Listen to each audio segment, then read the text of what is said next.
Hi this is Shahrukh Saifi and welcome to the channel simplifying exams. बच्चों, last class में मैंने आपको वन शॉट वीडियो में what is democracy, why democracy cover कराया था, जिसका लिंक आपको डिस्क्रिप्शन में मिल जाएगा, आप जरूर चेकआउट कर लीजिएगा। और आज हम अपना सेकंड लेसन को कवर कर रहे हैं जो कि है कॉन्स्टिट्यूशनल डिजाइन। अब नाम से पता चल रहा है कि इसमें बात आएगी कॉन्स्टिट्यूशन की।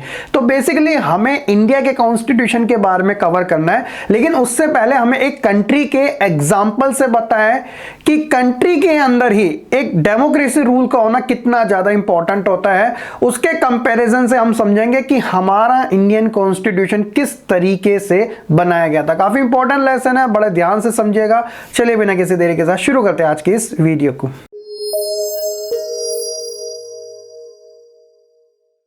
अगर हम चैप्टर के इंट्रोडक्शन की बात करें तो मैंने आपको ऑलरेडी पहले बता दिया था कि डेमोक्रेसी के अंदर क्या होता है कि जो रूलर्स होते हैं ना, वो ऐसा नहीं है कि वो बिल्कुल फ्री होते हैं, बल्कि कहीं ना कहीं उनके ऊपर कुछ कंडीशन या लिमिट्स लगी होती है अपने राइट्स को यूज करने की, क्योंकि वो रिप्रेजेंटेटिव होते हैं आम जनता के। There are certain basic rule that the citizen and the government have to follow, क्योंकि रूल एंड रेगुलेशन के अकॉर्डिंग डेमोक्रेसी को फॉलो किया जाता है। और ये जो सारी चीजें होती है वो हम कॉन्स्टिट्यूशन के बारे में कवर करते हैं, जिसके अंदर हम ये मानते हैं कि कॉन्स्टिट्यूशन हमारी कंट्री का सुप्रीम लॉ होता है और कॉन्स्टिट्यूशन ही जो सिटीजन होते हैं उनके राइट्स को एक तरीके से क्लैरिफाई करना और साथ ही साथ गवर्नमेंट की पावर को मैनेज करना और गवर्नमेंट किस तरीके से रन की जाएगी उसके बारे में बताना। ये सारी चीजें हमें कॉन्स्टिट्यूशन के थ्रू जानने को मिलती है। अब सिंपली ये तो इंट्रोडक्शन हो गया। अब इस लेसन के अंदर हमें इन सभी टॉपिक्स को कवर करना है। तो सबसे पहले हम बात करेंगे नेल्सन मंडेला जी के बारे में। और जैसा कि मैंने आपको स्टार्टिंग में बताया था, जिस कंट्री के बारे में हमें सबसे पहले बताया गया है तो वो साउथ अफ्रीका है। अब सिंपली अगर मैं 2-3 लाइन में आपको समझाना चाहूं कि हम किस चीज के बारे में कवर करेंगे, तो साउथ अफ्रीका के अंदर हम अपार्थाइड सिस्टम के बारे में कवर करने वाले, जिसके अंदर जो रेशियल डिस्क्रिमिनेशन होता है ना, यानी कि रंग को लेके लोगों के बीच में जो भेदभाव किया जाता है, तो उसे हम अपार्थाइड सिस्टम के नाम से जानते हैं, जैसा कि हमें साउथ अफ्रीका में देखने को मिला था। तो ये आप मोटे मोटे तौर पे भी समझ सकते हैं। One written instance of this designing constitution for a democratic state is that South Africa, जिसके बारे में हम कवर करने वाले और इनका जो जिक्र है नेल्सन मंडेला को काफी इंपॉर्टेंट होने वाला है। और इन्हीं के बारे में कुछ एक कोट्स हैं जिन्हें आप कवर कर सकते हैं। लेकिन सबसे पहले हम शुरुआत करेंगे अपार्थाइड सिस्टम के बारे में साउथ अफ्रीका कंट्री के पॉइंट ऑफ व्यू से। Struggle against apartheid. तो जैसा कि मैंने आपको स्टार्टिंग में बता दिया था कि apartheid was the name of a system of racial discrimination unique to South Africa, जहां पे ब्लैक वर्सेस व्हाइट पीपल के बीच में रेशियल डिस्क्रिमिनेशन देखने को मिला था। जो डोमिनेंट पावर थी वो व्हाइट पीपल्स के पास थी और जिन्हें एक्सप्लॉइट किया जाता था वो ब्लैक पीपल से। ठीक है, this system was particularly oppressive for the black, यानी कि स्पेशली ये ब्लैक पीपल के लिए ऑप्रेसिव था, यानी कि उनका शोषण उसमें ज्यादा किया जाता था। During the 17th and 18th century the trading companies from Europe occupied it with arms and force in the way they occupied India। बताया गया कि यूरोपियन कंट्री जिस तरीके से उन्होंने इंडिया के अंदर एक तरीके से अपनी मोनोपोली क्रिएट करी थी, उसी तरीके से उन्होंने साउथ अफ्रीका के अंदर आर्म्स और फोर्स के बेसिस पे अपनी मोनोपोली को वहां पे क्रिएट किया था। बट अनलाइक इंडिया, लेकिन इंडिया जैसा तो नहीं, a large number of whites had settle in South Africa and become the local rulers. अब इंडिया के अंदर जो अंग्रेज थे स्टार्टिंग में ईस्ट कंपनियों के थ्रू यहाँ पे एस्टेब्लिशमेंट हमें देखने को मिली थी, लेकिन साउथ अफ्रीका में सिनेरियो थोड़ा अलग था। वहां पे जो व्हाइट्स थे वो वहीं पर ही सेटल हो गए और एक तरीके के वहां के खुद ही लोकल रूलर बन गए। The system of public toilet were all separate for the whites and black, this was called segregations. यानी कि अब वहां पे जो चीजें थी उन्हें डिवाइडेड करना शुरू कर दिया, जैसे पब्लिक टॉयलेट्स हो गए उन्हें अलग कर दिया गया, यानी कि व्हाइट पीपल्स के लिए अलग होंगे और ब्लैक पीपल के लिए अलग। यानी कि जो लग्जरियस होंगे ना, जो काफी अच्छे होंगे, तो वो व्हाइट पीपल का उनके ऊपर राइट होगा, वहां पे ब्लैक की एंट्री नहीं होगी। They could not even visit the churches where the white worship. और यहां तक कि ब्लैक पीपल को तो चर्चों के अंदर एंट्री भी मना कर दी गई, जहां पे जो व्हाइट पीपल थे वो वर्शिप करते थे, पूजा पाठ करते थे। ठीक है, ब्लैक को वहां पे एंट्री नहीं दी गई थी। Black could not form association और protest against the terrible treatment. यहां तक कि जो ब्लैक थे वो इनके अगेंस्ट में किसी भी टाइप का कोई एसोसिएशन एसोसिएशन नहीं बना सकते, ना ही वो कोई प्रोटेस्ट कर सकते थे। Since 1950 the black collar and Indian fought against the apartheid system. और 1950 से फिर क्या हुआ, इंडियंस, जी हां, साउथ अफ्रीका के अंदर इंडियंस और वहां के जो ब्लैक पीपल थे उन्होंने इस सिस्टम के अगेंस्ट में लड़ाई लड़ना शुरू किया। They launch protest March and strike, और उन्होंने इसके बाद मार्चेस हो या फिर स्ट्राइक्स हो ये करना शुरुआत कर दी। और सबसे इंपॉर्टेंट रोल था एएनसी का, जो कि है अफ्रीकन नेशनल कांग्रेस। अब इसका जो मतलब होता है वो एक अम्ब्रेला ऑर्गेनाइजेशन थी जिसके अंदर छोटे मोटे जितने भी ग्रुप थे वो सब साथ आगे थे, और वो इस पॉलिसी यानी कि सेग्रेगेशन की जो पॉलिसी थी जो व्हाइट्स के थ्रू लाई गई थी उसके अगेंस्ट में थे, और उन्होंने इसी के अगेंस्ट में स्ट्रगल करना शुरू किया। This include workers union and the communist party, तो इसके अंदर ये सारे ग्रुप्स इंक्लूडेड थे। Many sensitive white also join the ANC, कुछ ऐसे सेंसिटिव व्हाइट जो कि मानते थे कि यार ये जो होता है ना ब्लैक वर्सेस व्हाइट वाला, ये डिस्क्रिमिनेशन कुछ ज्यादा गलत है, तो वो भी इस अम्ब्रेला ऑर्गेनाइजेशन का पार्ट बने और वो अपोज थे अपार्थाइड सिस्टम के, और उन्होंने भी इसमें अपना एक इंपॉर्टेंट रोल प्ले किया। Several country disannounce apartheid as unjust and racist, और ये इतना तेजी से फैला कि बाहर की कंट्री में भी अब अपार्थाइड सिस्टम को एक तरीके से अनजस्ट, अन्याय कहा गया और रेसिस्ट कहा गया कि ये कहीं ना कहीं ह्यूमन राइट्स का वायलेशन यहां पे हमें देखने को मिल रहा है। But the white racist government continue to rule by detaining, torching and killing thousand of black and colour people. कहने का मतलब था कि वहां की जो साउथ अफ्रीका की व्हाइट वाली गवर्नमेंट थी, इतना ज्यादा प्रोटेस्ट होने के बावजूद भी वो फिर भी क्या कर रही थी, लोगों को डिटेन कर रही थी, जो उनके अगेंस्ट में एक तरीके से प्रोटेस्ट कर रहे थे उनको टॉर्चर कर रही थी, यहां तक कि उन्हें किल भी कर रही थी। अब आप लगा लीजिएगा वो कितना क्रूर तरीके से काम कर रही थी, उसको कोई फर्क नहीं पड़ता कि उसके अगेंस्ट में कितनी सारी चीजें लग रही है, बट फिर भी अपने ही डायरेक्शन में चलती जा रही है, और वो मानते हैं कि अपार्थाइड सिस्टम उनके द्वारा बनाया गया वो काफी ठीक है। इन 1964 अब बात आती है नेल्सन मंडेला की, जो कि एक हिस्टोरिकल चेंज लेके आते हैं साउथ अफ्रीका के अंदर, और ये फर्स्ट प्रेसिडेंट भी बनते हैं आगे चल के। Nelson Mandela and 7 other leader were sanctioned to the life imprisonment in 1964 for daring to oppose apartheid regime in his country. अब क्या होता है कि नेल्सन मंडेला उनके साथ उनके 7 जने क्या करते हैं, उन्हें सैंक्शन कर लिया जाता है लाइफ टाइम के लिए, यानी कि उन्हें उम्र कैद की सजा सुना दी जाती है 1964 में, क्योंकि वो अपार्थाइड सिस्टम के अगेंस्ट में काम कर रहे थे और उनको इस चीज की सजा सुनाई जाती है। As protest and struggle against apartheid had increased the white regime change its policies, यानी कि ये जो सिस्टम था उनकी जेल होने के बाद भी रुका नहीं था, मतलब लोग जो थे इसके अगेंस्ट में दिन ब दिन बढ़ते ही जा रहे थे, और ये इतना तेजी से बढ़ते जाने लगा कि व्हाइट रिजिम यानी कि उन्होंने कहीं ना कहीं इस पॉलिसीज के अंदर चेंजेस लाना शुरू किए। और 28 सालों के बाद after 28 year of imprisonment Nelson Mandela released from jail, और उन नेल्सन मंडेला उनके साथ जनों को जो था 28 साल के बाद जेल से रिहा कर दिया गया। At midnight of 26 April 1994 democracy was adopted as a form of government in South Africa, और उसी के बाद अपार्थाइड सिस्टम बंद हो गया और वहां पे एक तरीके से डेमोक्रेसी को अडॉप्ट किया गया। ये डेट आप याद रख लीजिएगा, 1 मार्क एमसीक्यू में पूछ ली जाती है 26 अप्रैल 1994 को, तो आप कह सकते हो वहां एक डेमोक्रेसी की शुरुआत हुई। तो ये था towards a new constitution south Africa के अंदर की किस तरीके से उन्होंने ये लड़ाई लड़ी और फाइनली जाके उन्हें इन चीजों की जीत मिली। तो हम कह सकते हैं कि डेमोक्रेसी कितनी सही चीज होती है कि लोग इसको कितना पसंद करते हैं, आप इस बात का अंदाजा इस चीज से लगा सकते हो। होप सो कि आपको ये सारा टॉपिक काफी अच्छे से समझ आ चुका होगा। सो फाइनली जब साउथ अफ्रीका के अंदर कॉन्स्टिट्यूशन को स्टैब्लिश कर दिया गया, अब होता क्या है देखिए, after the emergence of the new democratic South Africa black leader appeal to fellow black to forgive the white for the atrocities that had committed while in power.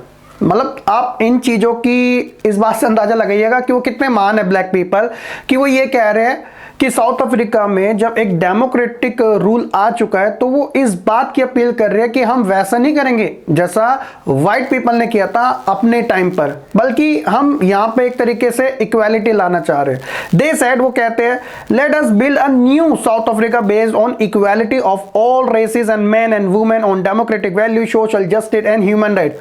यानी कि उनका मानना है कि साउथ अफ्रीका के अंदर इक्वालिटी होगी, racist को लेके, कलर्स को लेके, I mean man and women को लेके, डेमोक्रेटिक वैल्यूज को लेके, सोशल जस्टिस को लेके, ह्यूमन राइट्स को लेके। The party that rule through operation and brutally killing and the party led to the freedom struggle set together to drop a common constitution. यानी एक वो पार्टी जो कि प्रेस करती है एक तरीके से उन लोगों का जो ब्लैक होते हैं, और एक वो पार्टी जो अपार्थाइड सिस्टम के अगेंस्ट में लड़ते हैं और फाइनली जाके अपनी कंट्री के अंदर डेमोक्रेसी लाते हैं। दोनों मिलके अब एक कॉमन कॉन्स्टिट्यूशन बनाने की बात करते हैं। तो ये सबसे इंपॉर्टेंट चीज है कॉन्स्टिट्यूशन की। तो आप देख लीजिएगा कि कितनी बेस्ट मानी जाती है। ठीक है, इसके बाद आगे हम देखते हैं। After 2 years of discussion and debate they come out with one of the finest constitution the world has ever had. The constitution give to its citizen the most extensive rights available in any country. अब इतना बढ़िया constitution वहां पे निकल के आता है। South Africa की बात हो रही है इतनी डिबेट एंड डिस्कशन होने के बाद, जो कि वर्ल्ड का सबसे अच्छा एक माना जा सकता है, क्योंकि यहां पे लोगों को एक्सटेंसिव राइट्स प्रोवाइड करवाए गए जो किसी दूसरी कंट्री में इतने ना मिले। तो अब इस बात का अंदाजा इस चीज से लगा सकते हो। ठीक है, तो ये थे सारे नेल्सन मंडेला जी, जिनके लीडरशिप में साउथ अफ्रीका के अंदर हमें फर्स्ट टाइम एक ब्लैक गवर्नमेंट देखने को मिली, जो कि काफी ज्यादा उनके ऊपर एक्सप्लॉयटेशन यानी कि उनका शोषण किया गया था। नेक्स्ट हम बात करते हैं कॉन्स्टिट्यूशन की। आखिरकार कॉन्स्टिट्यूशन में होता क्या है, तो इसे भी हम साउथ अफ्रीका के एग्जांपल से ही समझने की कोशिश करेंगे, क्योंकि ये कंटेंट ऑलरेडी हम पहले कवर कर चुके हैं। The constitution of a country is a set of written rules that are accepted by all people living together. जी हाँ, कॉन्स्टिट्यूशन वो होता है जिसके अंदर रिटन रूल्स जो होते हैं वो मेंशन होते हैं, जिसे कंट्री के हर लोग एक्सेप्ट करते हैं। Constitution is the supreme law that determines the relationship among citizen and government, और ये सुप्रीम लॉ भी माना जाता है, जो कि सरकार और जनता के बीच में एक आपसी संबंध को कायम करता है। फंक्शंस की अगर बात करें तो सबसे पहला है to provide a set of basic law to coordinate the people of a given society, यानी कि लोगों के बीच में एक बेसिक लॉ को कोऑर्डिनेट करना, ताकि उन सभी जो लोग हैं सोसाइटी के अंदर उसे वो फॉलो कर सके।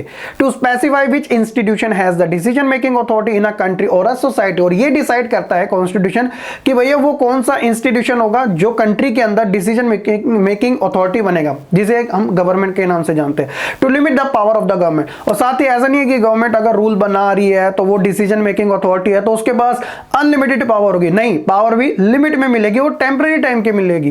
To enable the government and the fulfil the aspiration and goal of society, साथ ही गवर्नमेंट को काम करने के लिए इनेबल करना और जो लोगों की आकांक्षाएं हैं, एस्पिरेशंस है, जो उनके गोल है सोसाइटी को लेकर उन चीजों को फॉलोअप करना, ये सारे इंपॉर्टेंट फंक्शन है। आगे हम बात करते हैं why do we need a constitution, आखिरकार हमें जरूरत क्या है। तो ये फंक्शन से भी आपको आइडिया लग चुका होगा, तो वैसे भी हम देख लेते हैं कि साउथ अफ्रीका के केस से हम समझने की कोशिश करेंगे कि आखिरकार हमें कॉन्स्टिट्यूशन की जरूरत क्यों है। देखिए, the South Africa example is a good way to understand why we need a constitution and what do constitution do, कि हमें क्यों जरूरत है और कॉन्स्टिट्यूशन आखिरकार ऐसा क्या करता है। The oppressor and the oppressed in this new democracy were planning to live together as equal, यानी कि शोषण करने वाले और शोषण को सहने वाले साउथ अफ्रीका में एक साथ रहकर नए कॉन्स्टिट्यूशन बनाते हैं।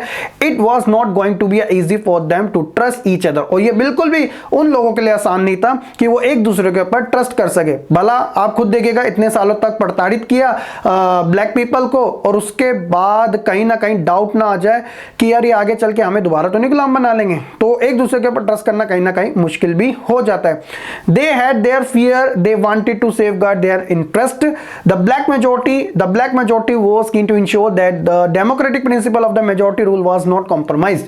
तो इस बारे में बात करते हैं कि एक तरीके से जो डेमोक्रेटिक प्रिंसिपल है मेजॉरिटी के, वो एक तरीके से कंप्रोमाइज नहीं किए जाएंगे। They wanted substantial social and economic right, क्योंकि वो भी चाहते हैं सोशल और इकोनॉमिक राइट्स को लेके। और व्हाइट माइनॉरिटी क्या कहती है, उनका ये मानना है कि एक तरीके से the white minority was keen to protect its privilege and property, कि भाई उनकी जो प्रिविलेज और प्रॉपर्टी है वो एक तरीके से प्रोटेक्ट रहे। After long negotiation both party agree to compromise, और इन चीजों को लेकर वो एक दूसरे से राजी हो जाते हैं। They also agree to accept the some basic right for the poor and the workers. जी हाँ, ये सबसे खास चीज थी इन दोनों के लिए। The black agree the majority rule would not be absolute, they agree that the majority would not take away the property of the white minority. यानी कि वो कहते हैं कि एब्सोल्यूट तरीके से ब्लैक पीपल की नहीं चलेगी और ना ही ब्लैक पीपल जो है वो व्हाइट पीपल की प्रॉपर्टी के अपना राइट्स जो है वो कायम करेंगे, मतलब उन्हें इंडिपेंडेंस देने की बात की जा रही है। This compromise was not easy. How was the compromise going to be implemented? क्योंकि ये बिल्कुल आसान नहीं था, लेकिन इसको इंप्लीमेंट किया कैसे गया उसे समझिएगा।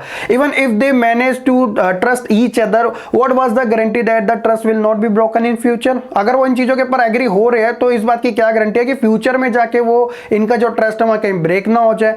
The only way to build and maintain trust, अगर इन चीजों के लिए उन्होंने एक सॉल्यूशन निकाला और कॉमन तरीके से भी हम समझ सकते हैं कि अगर हमें इन सिचुएशन में ट्रस्ट लाना है, कंडीशन को आगे भी इंप्लीमेंट रखना है, तो क्या करना है कि जो रूल्स है ना एक तरीके से हर कोई एक तरीके से मान सके तो वो रिटर्न में कर लिया जाएगा। This rule led by down how the rulers are to become choose in future, यानी कि आगे चल के जो भी लीडर बनेगा उसका एक सिनेरियो सेट कर दी जाए कि ये ऐसे ऐसे बनेगा, यानी कि उसका एक सिस्टम ला दिया जाएगा, एक प्रोसीजर ला दी जाएगी जिसे फॉलो करके वो बन सकते हैं। This rule are also determine what the elected government are empowered to do and what they can not do. अब देखिए हमारे इंडियन कॉन्स्टिट्यूशन के अंदर जो हमारे कॉन्स्टिट्यूशनल मेकर्स थे उन्होंने जो हमारा कॉन्स्टिट्यूशन बनाया तो गवर्नमेंट के अंदर सारी वो चीजें लिख दी कि देखो हम तो 2 या 2.5 साल बाद हमारा जो एक तरीके से डिसॉल्व हो जाएगी असेंबली, लेकिन फ्यूचर में कॉन्स्टिट्यूशन बना रहना चाहिए तो उसके लिए वो सारे रूल जो थे उसी टाइम लिख देंगे कि कोई भी गवर्नमेंट है उनके लिए इतना आसान नहीं रहेगा। ठीक है, ऐसा ही इसमें हुआ था। Finally this ruler decided the right of the citizen. This ruler will work only if the winner can not change them very easily. This is what the South Africa did. तो इन कंडीशन पे आप कह सकते हो इन सभी चीजों को follow करके साउथ अफ्रीका ऐसा काम करता है। और दे आल्सो एग्री, और इस बात पे भी एग्री होते हैं that these rules will be supreme, और ये सबसे ऊंचे माने जाएंगे, सबसे उच्च माने जाएंगे। That and government will able to ignore this, और यहां तक कि गवर्नमेंट भी इसे इग्नोर नहीं कर सकती। और इसी चीज को हम कहते हैं this set of basic rule is called constitution. ठीक है, होप सो कि आप सारा सिनेरियो आप अच्छे से समझ चुके होंगे कॉन्स्टिट्यूशन के बारे में। Constitution making is not unique to South Africa, every country has diverse group of people. देखिए ऐसा नहीं है कि साउथ अफ्रीका का कॉन्स्टिट्यूशन इतना यूनिक है, क्योंकि हर एक कंट्री की अगर आप देखोगे जो डाइवर्स ग्रुप है यानी कि जो उनकी पॉपुलेशन वो एक दूसरे से काफी अलग देखने को मिलती है। This relationship made not have been a bad as the between the whites and the black in South Africa, जैसा कि हमें यहाँ देखने को मिला, क्योंकि यहाँ की पॉपुलेशन में काफी ज्यादा फर्क था रेशियल डिस्क्रिमिनेशन को लेकर, बट फिर भी वो एक साथ टुगेदर हुए, ये कमाल की बात है। But all over the world people have differences of opinion and interest, और पूरी दुनिया में लोग अपने अपने अलग अलग ओपिनियन और इंटरेस्ट भी रखते हैं, और उन्हीं के कंडीशन के बेसिस पे जो रूल्स होते हैं, जो कॉन्स्टिट्यूशन बनाया जाता है, उनकी नीड्स के अकॉर्डिंग हमें देखने को मिलता है। वेदर डेमोक्रेटिक और नॉट, चाहे वो लोकतांत्रिक हो या ना हो, most country in the world need to have this basic rule. चाहे कोई भी देश, चाहे वहां पे कम्युनिस्ट गवर्नमेंट हो या फिर डेमोक्रेटिक हो या डिक्टेटरशिप हो, हर कोई चाहता है जो बेसिक रूल है ना वो तो होने चाहिए। This apply not just a government, any association need to have its constitution, it could be a club in your area और अ कोऑपरेटिव सोसाइटी। और ऐसे जो रूल है हमें सिर्फ सरकार में ही नहीं बल्कि किसी भी एसोसिएशन में जो हम अपने आसपास बना लेते हैं, या किसी क्लब में या किसी एरिया में या फिर किसी कोऑपरेटिव सोसाइटी में, ये जो बेसिक रूल होते हैं ना, जो लोगों की नीड्स को पूरा करने का काम होता है, वो हमें हर जगह देखने को मिले, ताकि एक तरीके से जो मेंटेनेंस है वो बनी रहे लोगों के बीच में। अब एक शॉर्ट फॉर्म में इन्हें कवर कर लेते हैं कि why do we need a constitution. वैसे तो हमने पूरी स्टोरी कवर कर ली, लेकिन एक रफली आपको आइडिया मिल जाएगा कि कौन कौन से है। सबसे पहला है constitution has written law accepted by people living together in a country. जो कॉन्स्टिट्यूशन होता है वो रिटन लॉ होता है जिसे लोगों के द्वारा एक्सेप्ट किया जाता है जो भी इस कंट्री में रह रहे होते हैं। ये जनरेट करता है लोगों के बीच में ट्रस्ट और कोऑर्डिनेशन। इट स्पेसिफाई, यहां तक ये स्पेसिफाई करता है कि गवर्नमेंट जो है वो किस तरीके से कॉन्स्टिट्यूटेड होगी। साथ ही it lay down limits on the power of the government, यहां तक कि ये गवर्नमेंट के ऊपर लिमिट भी लगाने का काम करता है, कहीं वो डिक्टेटर ना बन जाए। साथ ही साथ ये एक्सप्रेस करता है aspiration of the people and about creating a good society, यहां तक कि लोगों की आकांक्षाओं को, और साथ ही इस बारे में कि कैसे एक बेटर सोसाइटी बन सकती है, आइडियल सोसाइटी बन सकती है जहां पे इक्वालिटी हो, लिबर्टी हो, लोगों के बीच में अच्छा खासा एडजस्टमेंट हमें देखने को मिले, तो इस बारे में भी हमें बताने की कोशिश करते हैं। तो दैट इज द रीजन कि वी नीड अ कॉन्स्टिट्यूशन। आगे हम बात करते हैं मेकिंग ऑफ इंडियन कॉन्स्टिट्यूशन, जो हमारे इस लेसन का बिल्कुल सेकंड पार्ट है। फर्स्ट पार्ट हमने साउथ अफ्रीका की कंडीशन से समझने की कोशिश करी, सेकंड पार्ट हम इंडिया की कंडीशन से बात करेंगे कि हमारे देश में किस तरीके से कॉन्स्टिट्यूशन बना। सबसे पहले हम बात प्रोसेस की करते हैं। 1858 शुरुआत होती है यहां से, हालांकि बहुत पहले से हो रही है। The British government pass many act for the government of India but could not satisfy Indian aspiration. हालांकि अंग्रेजों ने 1858 में बहुत सारे एक्ट पास किए थे, लेकिन वो इंडियंस की जो एस्पिरेशन थी उसको सेटिस्फाई नहीं कर पाए। The demand for the constitution was first raised in 1934 by the Indian National Congress. जी हां, इंडियन नेशनल कांग्रेस के थ्रू 1934 में फर्स्ट टाइम कॉन्स्टिट्यूशन की डिमांड उठी थी। In 1938 Jawaharlal Nehru formulated the demand for a constitution assembly. वो चाहते थे कि एक कॉन्स्टिट्यूशन असेंबली बने। In 1942 the British government recognised that Indian should frame a new constitution by themself. यहां तक कि ब्रिटिश गवर्नमेंट इस चीज को रिकॉग्नाइज करती है कि खुद जो इंडियंस है वो अपनी एक कॉन्स्टिट्यूशन बनाए। जी हां, 1942 की बात हो रही है। अब सवाल आता है कि वो कौन से फैक्टर थे जिसकी वजह से इंडिया के अंदर हमें कहीं ना कहीं एक तरीके से कॉन्स्टिट्यूशन बनता दिखा। वो उनका कॉन्ट्रीब्यूशन देख लीजिएगा। जैसे वैसे आप जानते हैं इंडिया का जो कॉन्स्टिट्यूशन है, हम कह सकते हैं कि वो एक तरीके का गुलदस्ता है ना, अम्ब्रेला टाइप का है। जैसे क्योंकि हमने बहुत सारे जो प्रोविजन है अलग अलग कंट्री के कॉन्स्टिट्यूशन से फॉलो करे, यानी कि ये वो फैक्टर है जो कंट्रीब्यूट करते हैं हमारे इंडिया के अंदर कॉन्स्टिट्यूशन को बनाने में। फॉर एग्जांपल हमने फ्रेंच रेवोल्यूशन के साथ डील करी है, यानी कि उसके अंदर जो फ्रेटर्निटी लिबर्टी है, जो सोशलिस्ट जो चीजें उनको हमने फॉलो किया जैसा कि फ्रेंच रेवोल्यूशन में हमें देखने को मिला। इसके अलावा the practice of the parliamentary democracy in Britain, जिस तरीके से ब्रिटेन के अंदर पार्लियामेंट्री सिस्टम है उस तरीके से हमारे यहाँ भी देखने को मिलता है। हाउस ऑफ 2 हाउसेस है हमारे यहाँ पे, हाउस ऑफ कॉमन टाइप, जैसे लोकसभा राज्यसभा हो गया, जैसे अपर हाउस लोअर हाउस के नाम से भी जाना जाता है। साथ ही बिल ऑफ राइट्स है, जैसे कि यूएस के अंदर देखने को मिलता है, हमारे यहाँ पर भी है फंडामेंटल राइट जो हमें 6 टाइप के मिले हैं। और साथ ही सोशलिस्ट रेवोल्यूशन जो कि हमें रशिया के अंदर 1917 में देखने को मिलती, उस वर्ड को सोशलिज्म को हमने एक तरीके से अपने प्रीएम्बल के अंदर भी ऐड किया है, जो अभी हम आगे कवर करने वाले। तो ये सारे फैक्टर है जो कि इंडियन कॉन्स्टिट्यूशन को बनाने में काफी हेल्प करते हैं। द कॉन्स्टिट्यूशन असेंबली, जैसा कि बोला गया था अंग्रेजों के द्वारा 1942 में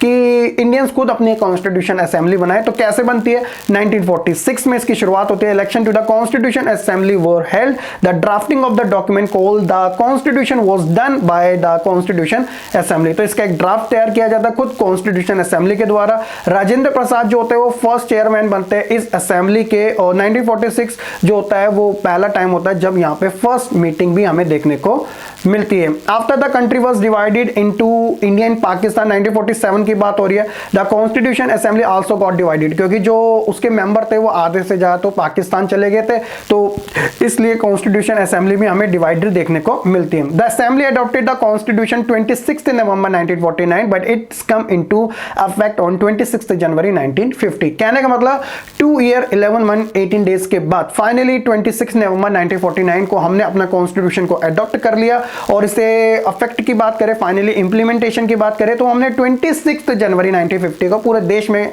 इसे इंप्लीमेंट कर दिया। और उसी टाइम से आज तक हम हर ईयर अभी जो आने वाला है रिपब्लिक डे मनाते हैं, ठीक है, क्योंकि इस दिन हमारा कॉन्स्टिट्यूशन इंप्लीमेंट हुआ था पूरे देश के अंदर। टू मेक दिस डे वो celebrate January 26 as a republic day every year. तो रिपब्लिक का मतलब होता है कि यहाँ का जो रूलर है, यानी कि हम फर्स्ट पर्सन प्रेसिडेंट को कहते हैं, वो कोई डायनेस्टिक तरीके से नहीं है बल्कि उसे इलेक्टेड तरीके से उसे चुना गया है, ठीक है। तो इस चीज को हम रिपब्लिक के नाम से जानते हैं। The constitution assembly work in a systematic open and consensual manner, यानी कि एक तरीके से देखा जाए कि जो हमारी कॉन्स्टिट्यूशन असेंबली है वो एक सिस्टमैटिक ओपन तरीके से काम करती थी, जो कि डिबेट एंड डिस्कशन के बेसिस पे होता था। First some basic principle were decided and agree upon, ऐसे बहुत सारी चीजें थी जिसके ऊपर हमने एग्रीमेंट दी। जैसे मैं आपको ये बता सकता हूं कि जो यूनिवर्सल अडल्ट फ्रेंचाइज था वो without debate and discussion constitution assembly ने पास किया था, जिसके अंदर एक मिनिमम क्राइटेरिया रखा था एज का, कि हर कोई पर्सन डजंट मैटर कि उसका रेशियल क्या है, मतलब उसका जेंडर क्या है, वो किस कास्ट और किस रिलीजन से बिलोंग करता है, सबको इक्वल तरीके से वोट देने का राइट दिया गया था। Then a drafting committee chair by the doctor B.R. Ambedkar, कहीं ना कहीं ने फादर ऑफ इंडियन कॉन्स्टिट्यूशन भी कहा जाता है, क्योंकि इनका रोल जो था वो काफी सुप्रीम लेवल का था, यानी सब लोगों का तो था लेकिन सबसे सुप्रीम लेवल का इनका माना जाता है। Prepared a draft constitution for a discussion, तो इन्होंने ही इंडियन कॉन्स्टिट्यूशन का ड्राफ्ट तैयार किया था और ये उसी के ही प्रेसिडेंट थे। मोर देन 2000 अमेंडमेंट वर कंसिडर, और यहां तक कि 2000 से भी ज्यादा हमें बदलाव देखने को मिले जब ड्राफ्ट को लाया गया था। ड्राफ्ट मतलब कि कॉन्स्टिट्यूशन बनना है तो उससे पहले उसकी एक सॉफ्ट कॉपी जिसके अंदर चेंजेस करना है तो कर लो। तो ऐसे में 2000 से ज्यादा अमेंडमेंट चेंजेस देखने को मिले थे। नेक्स्ट हम बात करते हैं फिलॉसफी ऑफ द कॉन्स्टिट्यूशन। क्या कहती है इसकी philosophy? The constitution begin with the short statement of its basic value which is called the preamble of the constitution. तो हमारी जो फिलॉसफी है वो उसकी प्रीएम्बल कहलाई जाती है। प्रीएम्बल फोकस करता है justice, social, economic, political, liberty of thought, expression, belief, faith and worship, equality of status and opportunity, fraternity, assuring the dignity of the individual and the unity and the integrity of a nation. तो ये सारी चीजें कहीं ना कहीं हमें preamble के अंदर देखने को मिलती है। अब आप बोलोगे अरे सर आपने सडनली पूरा ही इसे रीड आउट कर दिया, तो क्योंकि इसका एक्सप्लेनेशन अभी 1 बाय 1 करके हमें समझने की जरूरत है। ठीक है, तो ये आप देख सकते हो आपकी एनसीईआरटी बुक के अंदर ये फर्स्ट जो पेज होता है ना, स्टार्टिंग के 2-3 पेज के बाद ही ये आपको देखने को मिलेगा। इसे हम कहते हैं द कॉन्स्टिट्यूशन ऑफ इंडिया का प्रीएम्बल। इसे आप आम भाषा में इंडेक्स भी कह सकते हो, जैसे आपके रजिस्टर में फर्स्ट पेज होता है इंडेक्स का। तो हमारी कॉन्स्टिट्यूशन की बुक में पहला जो पेज होता है वो ये होता है प्रीएम्बल। ठीक है, जिसके अंदर काफी इंपॉर्टेंट चीजें डिस्कस है, हम इन सारी चीजों को कवर करने की कोशिश करते हैं। तो ये तो सारा लिखा है। तो सबसे पहले हम बात करेंगे इसकी पहली लाइन में जो लिखा है we the people of India, यानी कि हम भारत के लोग। तो इसका मतलब क्या है? ये चीज सबसे पहले हमने ली है अमेरिका के कॉन्स्टिट्यूशन से। उसमें पहली लाइन मिलेगी we the people of America, तो यहां पर है we the people of India. ठीक है, the constitution has been draw up and enacted by the people through their representative and not handed down to them by a king और any outside power. यानी कि हमने अपने देश के अंदर जो पावर दी है वो अपने रिप्रेजेंटेटिव को दी है, ना कि किसी राजा को दी है। ठीक है, तो यहां पे कोई भी नेता आएगा चुन के आएगा, लोगों के द्वारा आएगा। ठीक है, दूसरा है सवन, यानी कि हमारे देश के अंदर आप ऐसे कह सकते हो कि कोई ब्रिटिश का रूल नहीं है, हम एक्सटर्नली और इंटरनली क्या है, पूरी तरीके से इंडिपेंडेंट है। आगे वर्ड आता है सोशलिस्ट, यानी कि हम बात करते हैं कि जो गवर्नमेंट है वो एक तरीके से लैंड की ओनरशिप और इंडस्ट्री को एक सोशल इकोनॉमिक इनइक्वालिटी के बेसिस पे देखेगी। यानी कि एक तरीके से आप कह सकते हो कि यहां पे बात होगी इक्वली सोसाइटी के अंदर ट्रीट करने की। उसके बाद आता है सेकुलर, कि इंडिया का कोई ऑफिशियल रिलीजन नहीं है, यहां इंडिया सभी रिलीजन की, चाहे वो मेजॉरिटी का हो या फिर माइनॉरिटी का हो, सबको इक्वल तरीके से ट्रीट करने की बात करते हैं। उनके बिलीफ, उनकी प्रैक्टिस, उनकी रिस्पेक्ट की एक तरीके से वो कदर करते हैं। आगे है कि डेमोक्रेटिक, इंडिया एक डेमोक्रेटिक कंट्री है कि यहाँ पे जो भी रूलर्स आएगा वो कहीं ना कहीं इलेक्टेड होगा और उसकी अकाउंटेबिलिटी कहीं ना कहीं अपनी जनता के प्रति जरूर होगी।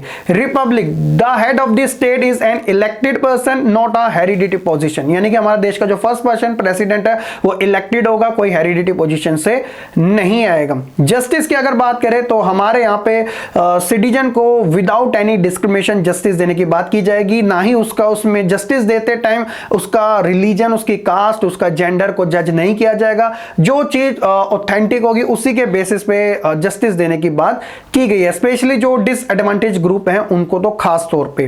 लिबर्टी की अगर बात करें, नाम से पता चलता है कि आजादी है हमारे देश के अंदर अपने थॉट्स को लेकर, काम करने को लेकर, कि लोग कोई अपना ऐसा ना समझे कि यार हम तो एक ऐसे देश के नागरिक है कि हमारी वैल्यूज नहीं है। तो यहाँ पे लोगों की वैल्यूज, उनके एक्सप्रेशंस, उनके थॉट, यहां तक कि लोग क्रिटिसाइज भी कर सकते हैं अपने लीडर्स को, ये सारी लिबर्टी उनको प्रीएम्बल के अंदर गिवन है। और इक्वालिटी की अगर बात है तो यहां पर अगर कोई भी लॉ बनता है तो वो सबके लिए इक्वल होगा, डजंट मैटर कि वो अमीर है, गरीब है, काला है, गोरा है, लंबा है, पतला है, डजंट मैटर। ये सारी चीजें सबको इक्वल तरीके से ट्रीट करने की बात की गई है। और फ्रेटर्निटी, देश के अंदर भाईचारा बनाने की सख्त जरूरत है, क्योंकि इंडिया एक डाइवर्स कंट्री है, हर एक टाइप के रिलीजन है, उसके अंदर बहुत सारी कास्ट है, उनके रिचुअल, कस्टम सब अलग अलग है, इसलिए फ्रेटर्निटी का होना काफी ज्यादा जरूरी है।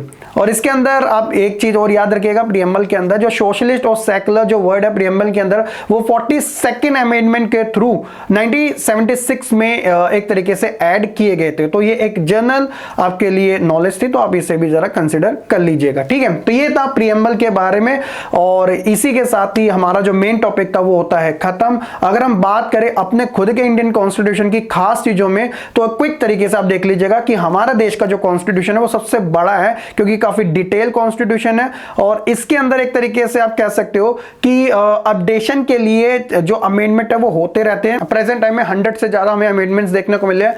Those who crafted the Indian constitution felt that it has to be in the accordance with the people aspiration and changes in the society.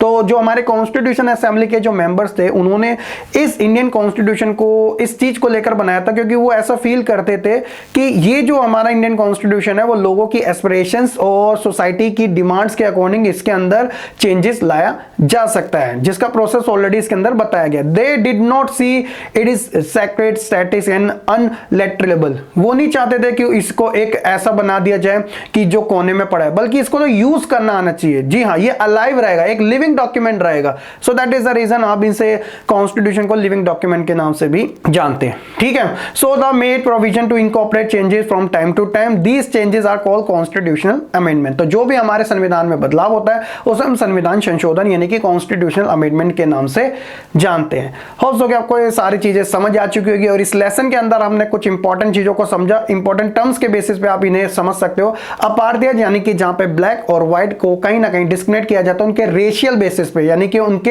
एक तरीके से कलर को लेकर। ठीक है, जो कि हमें साउथ अफ्रीका में देखने को मिला। कॉन्स्टिट्यूशन असेंबली जो कि एक तरीके से रिप्रेजेंटेटिव होते हैं पीपल्स की, इन्होंने ही हमारा कॉन्स्टिट्यूशन बनाया था। कॉन्स्टिट्यूशन एक रिटन डॉक्यूमेंट है जहां पे बेसिक रूल की बात की जाती है। कॉन्स्टिट्यूशन अमेंडमेंट जिसके अंदर हम चेंजेस करते हैं।